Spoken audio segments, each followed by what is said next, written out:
Good old boy. Grew up next to Coros, how the story goes. Glory boy. Always with the southern charm and endless hope. Grew up with the stars and stripes and baseball games and fishing poles. In Midwest wide America. Hello and welcome to Choppin It Up. I am your host Brad and this is Chad. How are you guys doing today? It is a brand new episode. We got a couple sponsors. First off, our first sponsor is Fresco's Cuts Barbershop. You can find them at 131 South London Street in Marion, Ohio. Next up, we got ProWorks Home Improvement. Skilled professionals at the highest quality and lowest rate. You can find them at 614-512-3294. And last but not least, we got Hooligan Music and Brad White Live. You can find us online at soundcloud.com/hooliganmusic. Anyways, ladies and gentlemen, we're going to get right into it. Alright, Chatty Chad, we are back. Episode number 2. Toast. Gin, my friend. I'm just drinking straight Henny. What do you got? Hey, Mike's Harder Lemonade. A little strong, Original flavor. Yeah, straight Henny. That's classy, though. Absolutely. Hey, that's classy. Wine glass. How's your day been? Oh, pretty good. Not bad. Yeah, the old mail route was, Show him the shirt. Yeah. Straight out of the Brad post was happy office. at it. Last week I didn't even think about it. I just wore my post office shirt, but Brad said he liked it because it keeps everything authentic, which is true. That's the marketing right there. But also I want to have at least I want it presentable too, Absolutely. But I mean, Absolutely. not that we didn't in the post office shirt, which technically this is one too. But it's just Right. look half as decent as you because you're the stylish one. Hey, what can I say? It always came natural. Yeah. Mama taught me well. I was just thinking about speaking of always come natural. I was thinking about how we actually met at work today. Oh yeah. The first time we crossed paths. Oh yeah. Tell that story.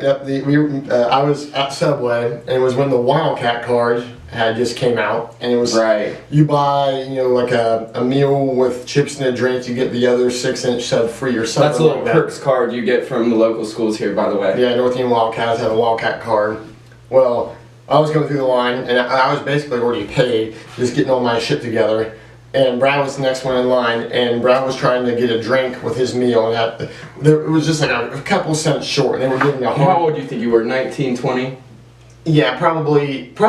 Honestly, at that point, do you think I was still in high school, or do you think I was? You right might out have of been still. In I was high either school. a senior, so if I was a senior, I would have been 17. Yeah. Or 18, 17 or 18. Which put me like 8th or 9th grade, somewhere in there, but. And they're giving Brad a hard time. I was like, hey, my meal came with a free drink, and I'm not even using it. I want to just give it to this kid. And you were like, hell yeah, thanks, man. And you were so happy. And it kind of screwed those bitches giving you a hard time. Yeah, for no fucking reason. And then I didn't see you again, and then I showed you a party out on 31. Yeah. And I was like kind of the all ball out, didn't know anybody, and Brad comes like fucking stumbling downstairs. This motherfucker helped me out. That's Give right. me a drink. I was like, everybody, he's cool. yes. And that was like my. This guy is cool. Weird, though, like that random act of kindness kind of got me. Absolutely. Through the Absolutely. gate. And I would have never guessed, like, when you came out that time, years later, I learned that you had never partied before that, really. Like, you had drank maybe a couple times, but that was one of the first times you had ever drank. Chad's the valedictorian of his class. He finished number 1. He's a genius. You're in good hands if you're listening to this podcast, just so you know. And that's what he did in high school, was study and make sure he got all his shit right. So after high school is when he started partying. That was when I was going into high school, and that was kind of... We started partying around the same time with around the same people. Not the same exact people, but we always ran into each other. I remember one thing that inspired me to start doing Facebook videos, because you can go back 7, 8, 9 years ago, and I have like raps just spitting 32 bars or something on Facebook. And the first one was 9 years ago, and I remember seeing you out at the Parrots cabin, and we were just freestyling together all night, and it was the first time we had ever rapped together.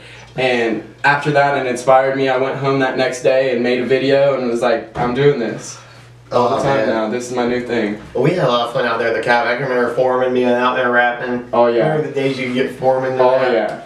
Oh yeah. Yeah, Foreman used to be a rapping motherfucker. Yeah. He still probably could be too, if you chose to. He freestyles a lot still. I know.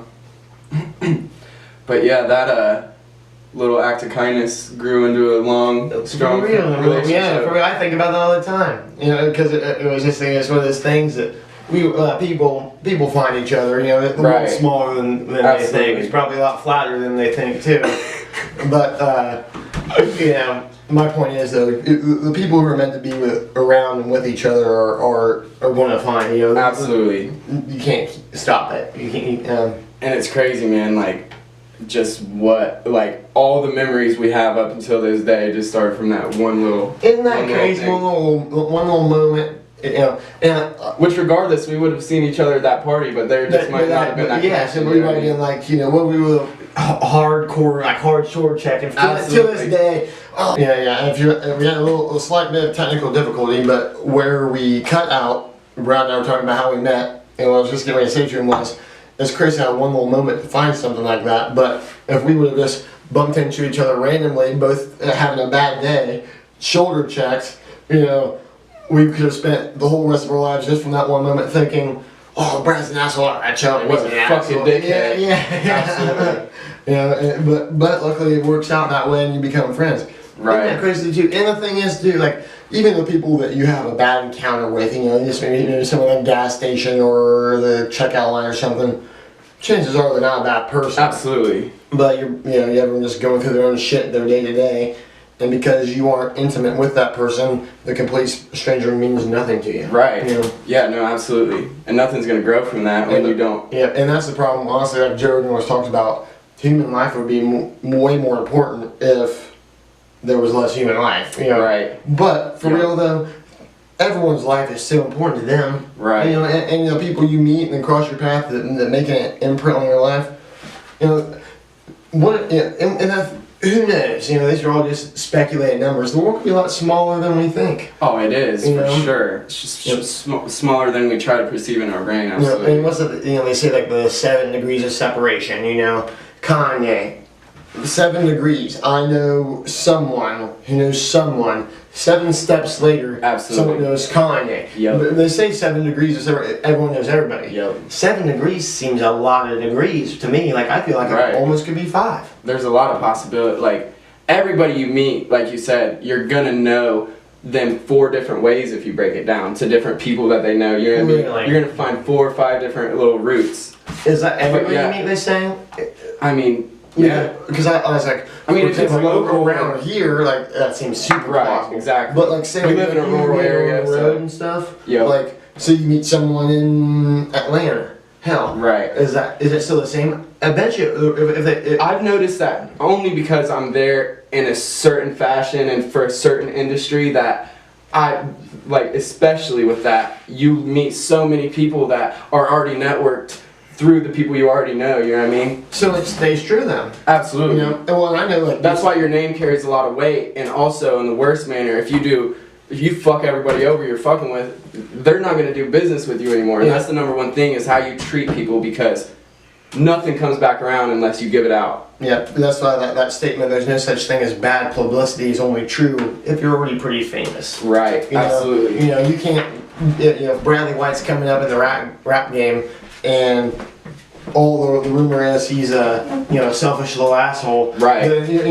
Just like you're nobody yet, so you're never going to be because you're a dick. Right. But just like you hear about certain people, they treated people like shit in the industry. In the end, they don't have anybody in their corners. No. And like, unless you got enough money to push your way around. Right. Which though is how it works everywhere. Because at the end of everything is somebody with a lot of money. Right. And isn't it weird how like on the outside looking in we're complete polar opposites, but so much alike. Like and really, I know, like, but we're really not even.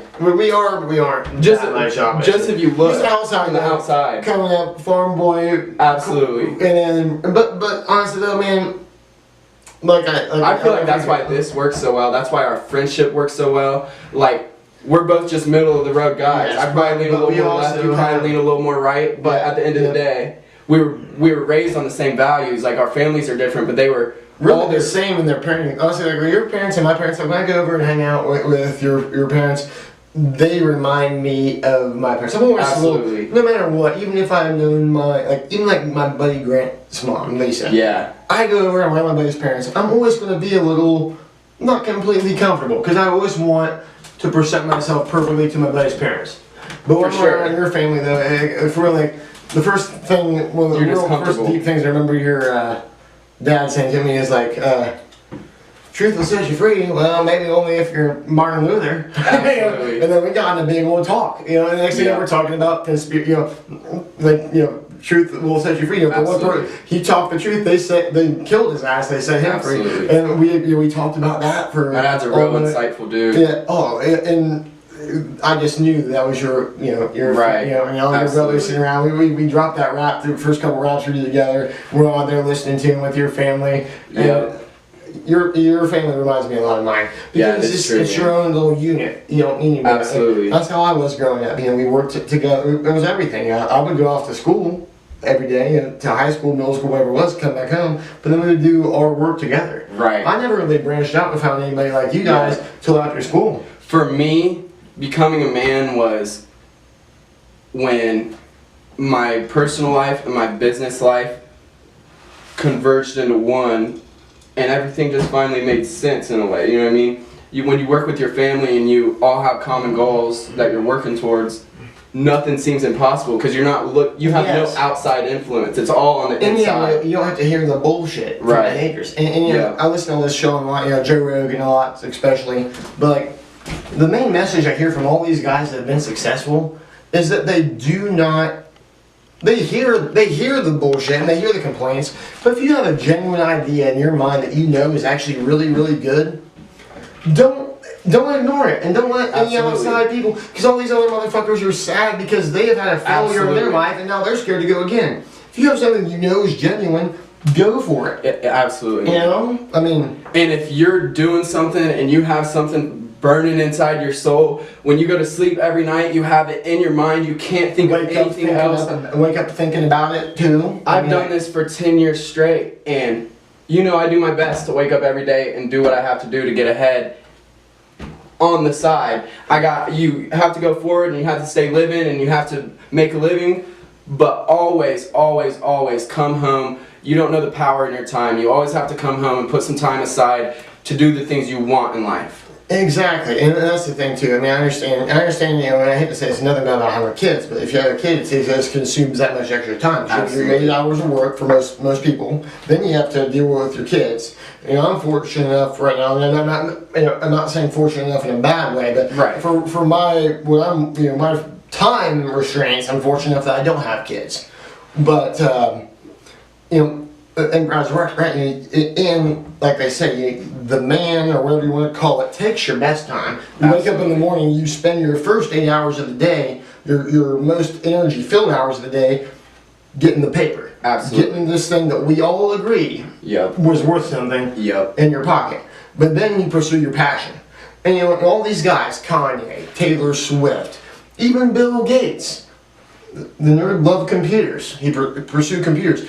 All these fuckers that are rich as hell, Elon Musk, all literally started pursuing chase your passion and successful follow. Chad. Absolutely. You love rap, right? That shit gets me hot. You think my passion was to deliver mail. Right. I'm a good mailman, but my passion, I probably started off honestly thinking the same as you. And honestly, dude, that's part of the reason we're still so close to this day, because me and you love this kind of shit. Absolutely. And I love rapping. Right. I admire you because of all of my friends, are the one that's given up on your dreams at least. Right. For real. I haven't given up on mine, but like I said, I'm a slave to the dollar now. Right. I've got to... But Chad, also, I want to put it in this way, now that you said that.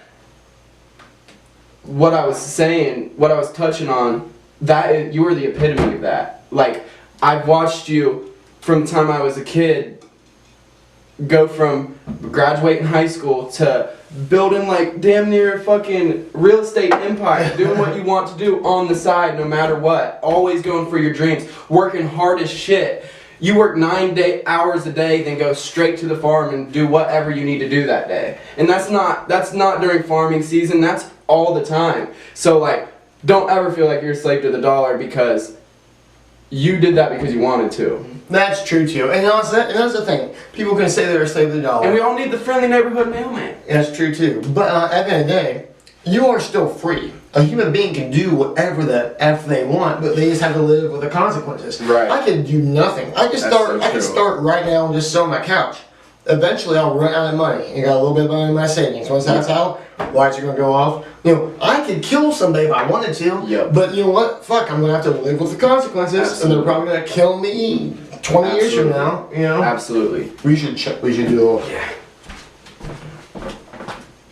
We're good. Cool. I think it was just the time. Oh, did you seen Suge Knight, about Suge Knight? Oh, he got arrested? Yes, I heard you. Well, not arrested, but... Well, I read a little something. Read about sentencing. Alright, well, Suge Knight, about 4 years ago, during the Straight Outta Compton shoot, he ran that dude over, whatever. Alright, well, now he, which isn't like him, took a plea deal for 23 years. And let's talk about... Or 28 years. And let's talk about the one part, too. The dude that apparently he ran down. Apparently he ran down 2 dudes, correct? Right. Well, the one you said came up, there's video, we don't know what goes down, but there's video of a dude coming up to his car and slapping or punching Suge Knight. Assaulting him in some way. And then you see him do something, but it's hard to make out. A struggle. But this dude had a gun on him. Right. Suge Knight's in his car, he backs up and runs this dude down, and another person, though. Right. And then now takes a plea deal for 28 years. Right. So they must have had him pretty, because like you said, you just spelt it all out. It sounds like a good case. It sounds like a self-defense plea, because like, if the dude that slaps you in the face, you're sitting in a car and your window's down and he punches you, and I think you said a punch. Yeah, it was punches you in the face. And then starts to pull a gun. I mean, Suge Knight's a big dude. I don't care. You're in a car. Right. You're kind of vulnerable, especially. But also the civilian's vulnerable too, which that civilian learned pretty quickly. But still, I just and as a spectator just watching in the media, we'll probably never know the real truth. Exactly. And it seems like there's so many like. Right. Well, regardless, he took a plea deal for 28 years, so he must have at least. Through the trial scene, they didn't have as good of a chance as they thought they would originally, you know what I mean? So, after all that, he gets a plea deal. You know who Daz Dillinger is? And you told me he was one of the producers for like Death Row. Absolutely, he was one of the original Death Row artists. If you like any old school Death Row shit, old school West Coast hip hop, you need to know who this guy is. He has so many accolades to his name. He made the beats for Ambitions as a Writer, for 2 of America's Most Wanted, both by Tupac, with Snoop on there. He was in the Dog Pound Gangsters with Corrupt, another great fucking artist. Anyways, the guy is a legend in his own right, a West Coast legend, literally. But he has a lot of animosity towards Suge Knight, and he started talking that shit. But anyways, one thing I've always said is not to wish death on people and not wish prison upon people, because that's about the worst things you could possibly do. And anyways, just let me know what you think of this. This is Daz Dillinger's Instagram Live on Suge Knight. Wake and bake, y'all. They wondered how the Suge Knight story was going to end. It ended yesterday. 28 years in the penitentiary. He's 53 years old. 28 years, and you wonder how the story of Suge Knight ended. The Death Row story is ended yesterday. You wonder how life goes, and you wonder how life is. And it just ended. You know what I mean? Ha ha! So he's happy about it. Oh, so happy. I don't know what. But did the karma bug gets him. Just wait. Shout out to Suge Knight Jr. Go visit your daddy. And hit you. You hear me? So Suge Knight fuck that guy over. He has in the past. Celebrating, but he's up smoking a blunt in the middle of the morning. Absolutely. Out smoking weed on camera. Yep. And you're a conspiracy theorist. You're gonna love this part. Dude, fucking a day later, after this came out, after the verdict, after this Instagram video came out, okay, he starts going in on Trump. Like going in on Trump on social media, and like it starts getting a lot of views. A lot of people were writing stories about it.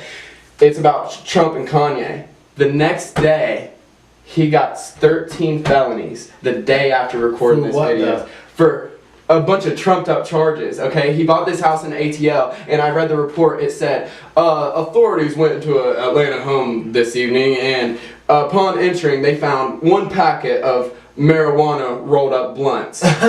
Entering the next house, or entering the next room, they found 2 more packets of marijuana blunts, which made it 4 felonies. So all they found was weed, though? All they found was weed. What state was it? That's what I'm saying. It was just weed, but they gave him 13 felonies. Like, they gave him a felony for each little thing they could find. What state, though, was it? Georgia, Atlanta. Touche. Well, but honestly, for real. So the karma bug got his ass quick. That's true, but honestly, for real, why are they're raiding this dude's house and all they're finding is weed? That's what I'm saying. Is what that part there is what tells me it might be something someone's searching. Yeah, just absolutely. like fucking Stormy Daniels getting busted in Columbus for motorboating a couple undercover cops. Like just weird. after the Trump case, she gets busted. Trump's sending his goons out, but don't be fucking stupid about Trump. If you're gonna get revenge, serve it fucking cold. That's the way the dish is best served, right? Absolutely. Don't go after the guy right after you talk shit about you. And honestly, the dude, I'm never. And I love Daz Dillinger, but he got what was coming to him for talking shit like that. Honestly, he won't even get in any trouble for that. What's he gonna have? He has a couple it's full of pre-rolled blunts. Right. Like it's not even like he's selling weed. Right. He's and that's what they got him for, weed. was intent to distribute. Yeah. A good lawyer will go and say, like, this dude's obviously, look, he woke up in the morning on this video smoking a blunt. Absolutely. The dude is not selling. Like, who, of anybody, of all the times in your entire life that you've heard of someone selling weed, have you ever heard of someone saying, yeah, I'm selling blunts? No, absolutely not. And if he was in the weed game, he wasn't selling no dime bags to anybody, you know what I mean? Yes, he'd be had a bunch of weed rolled up so they could motherfuckers smoke like shit. this that make it out of the ghetto, they just give money to people and they have people in where they came from sell it for them. I mean, that's not, this dude, it's, yes, it's definitely a trumped up charge. And it's ironic that it's called trumped up. Pun intended. Yeah, pun is intended, I guess. But like I said, I don't think that he deserves 13 felonies. Yeah, and honestly, for real, if Suge Knight fucked this guy over, I'm not gonna lie, I would be happy too if a guy that fucked me over got sentenced to jail time. Right. I may not put it on Instagram though. Right. You know, and that's fine. And like he does deserve to say whatever he wants to say out in the open, however he wants to feel. But when the karma bug gets your ass, you can't be that sad. Yeah, and it's also ironic too that Suge Knight committed those crimes on the scene of Shroud Compton. Right. When in that movie, wanting control of his depiction. And in the movie, they still made him look like an asshole. Absolutely. There's no way in that the Eazy-E. Right. Yep. I mean, they made Suge Knight look like a dick. Yeah. And then Tupac goes and signs with him on Death Row Records, and the greatest rapper of all time, or at least the most philosophical rapper of all time, got killed under his watch. Right. Absolutely. Suge Knight could have taken the money straight out of the hitman's hand. Yep. Or the buyer's hand. You know, have you heard the new Hitman song or Kill Shot? Yep. Where Eminem says, "I'll admit that you have a hit," when Diddy admits that he put out the hit that got Pop killed. Yeah. You know, it's like, for years people have honestly talked about it. Oh, absolutely. But when Eminem says it, oh man, that just stirs the pot again. Oh yeah. And also too, the ground shook. Eminem is one of the true Tupac lovers. Yep. Tupac had albums that were not released yet, and Eminem went to Tupac's mother. Speak on that. Yes, I got all this sort of shit to talk about this. First, it got them released, so Eminem obviously is talking to Tupac's mom. Eminem knows the real truth, probably. Yep. But either way, though, other than that, later on down the road at Tupac's mother's funeral, Will Smith was a pallbearer. Yep. Jada Pinkett and Tupac were in love, loved one another. And then Tupac dies, and then Will Smith, and then they have Tupac. They say, conspiracists say that is a slap in the face to try to bring Tupac out of hiding. Having Will Smith be one of Tupac's mom's pallbearers is like a big old FU to Tupac. Tupac's not that. If Tupac was alive, and I don't know, I would love to believe, but you know, he was talking about becoming our own political party. I think rich white dudes murdered him and not P. Diddy. I think that when Tupac was beloved by white kids and black kids. I honestly, for a large part of my life, believed that he was alive, but I did too. I think he's dead now. If he would have came back, he would have came back with the Machiavelli conspiracy. Absolutely. You know, but since he didn't, I think he's dead. You know, he's probably dead when they said he was. Right. So maybe Diddy did have him killed. Yep. But also too, Diddy's also funded by these rich white motherfuckers running all the record labels too. And Tupac says he wants to get a political party started. There's only, and it's true. And honestly, though, that shit was starting to die out a lot before he got killed. But like when he went to death row and stuff. Listen to this. Right before he was arrested, right before Tupac was arrested, the day before, they were going to sign a treaty called the G Code, which kept all. It was a G Code. It was to unite the gangs. It was to unite gangs. And if anybody knows, when the Black Panthers broke up, they became the Bloods and the Crips. And the FBI infiltrated and broke up the Black Panthers. The Black Panthers were violent when they needed to be, but they only were trying to help black people. Right. I'm a white guy. I love our country. But the government FBI has gone after black communities for years. Oh, we have completely fucked them. We made it happen since the 30s. They broke up the Black Panthers, made the Bloods and the Crips. And then Tupac, they say that Tupac was supposedly blood affiliated. What would he say? Mob, money over bitches. But people would say MOB stood for Made Over Bloods. Right. Getting close to 12. Yeah. Sorry, I lost my pick. But the point I guess I'm making is, though, that if he was killed, it could, well, first of all, it could have been for multiple reasons, but the political party thing in my mind is the biggest thing, because he was loved enough by so many, even young white kids listen to his music and they hear the pain, like even in Changes, tired of being poor, even worse, I'm black, my stomach hurts, so I'm looking for a purse to snatch. He explains, I'm poor, that's why I'm robbing. Right. And I'm black, so I'm getting targeted more. Right. And Tupac always said that he never got any of the shit he never got any of the bad things coming to him until he spoke it into existence. Yes. So he didn't have those struggles growing up.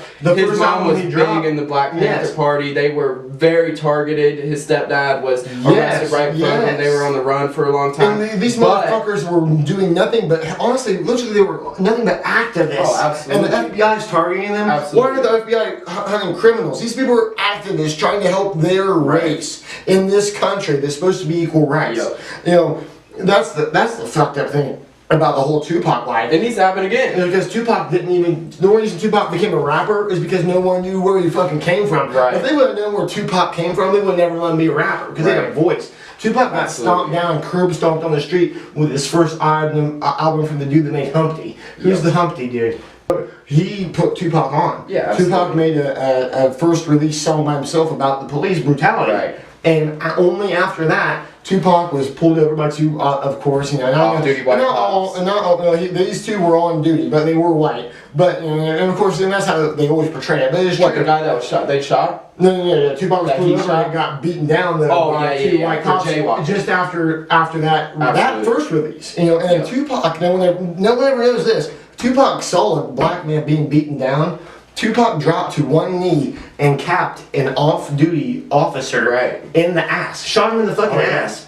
And never because they couldn't arrest Tupac because the cops were the one doing illegal shit. Right. Cops never got in trouble either. And it was a huge story. Tupac just wasn't Tupac yet, as we think of him. It was early in his career. It was before Suge. It was before all that. It was before all the albums. You know what I mean? So that's why it kind of got pushed under the rug. But yeah, man, literally, it's just fucked up that we, and I don't mean we because I'm not on that side of the fence, but I like to say we because as a white person, we need to acknowledge certain things. So I just want to acknowledge, this is my platform, we need to acknowledge certain things. Yeah. And I'm going to speak about it openly because this is our platform. And we can talk about this. Okay, so in this country, especially now, we need to take responsibility for certain things and we need to acknowledge certain things.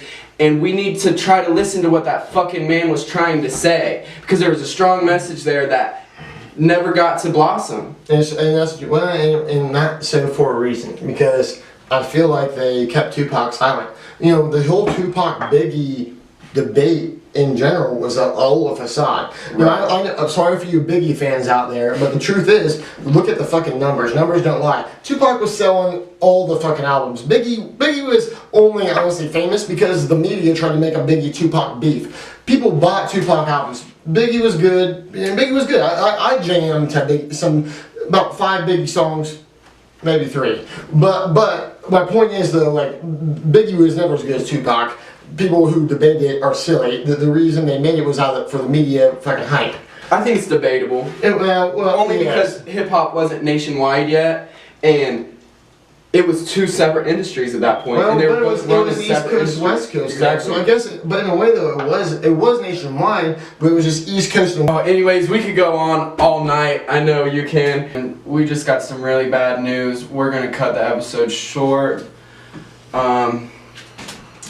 Anything you want to see us continue to do, just give a comment and let us know. Anyways, I'm Brad. This is Chad, and this has been Chopping It Up. I'll see you guys.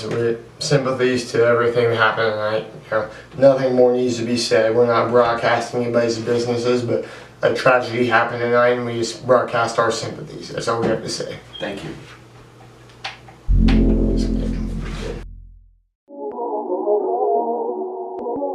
Good old boy. Grew up next to Koros, how the story goes. Glory boy. Always with the southern charm and endless hope. Grew up with the stars and stripes and baseball games and fishing poles. In Midwest wide America.